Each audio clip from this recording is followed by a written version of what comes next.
Malaya pa rin ang mga Pilipino na bumiyahe patungong South Korea sa kabila ng kaguluhan na may kinalaman sa politika. Ayon kay Foreign Affairs Undersecretary Eduardo De Vega, hindi pa sila nagtataas ng alert level sa South Korea at wala rin ipinatutupad na travel ban.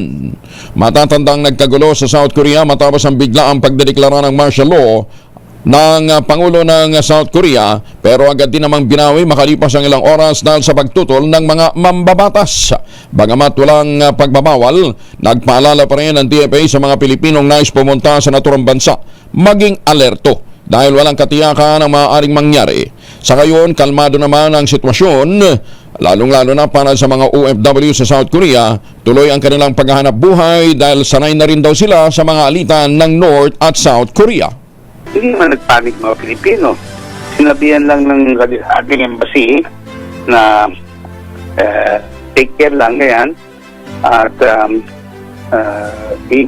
sumunod lang sa kung yung mga direktibo ng local na authorities, no?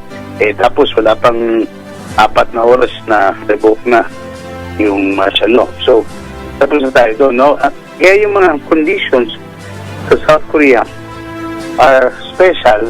And lahat ng lumalaki, lalo na nagtatrabaho doon, alam nila yon. Kaya hindi sila nababahala o masyado. Magandang umaga!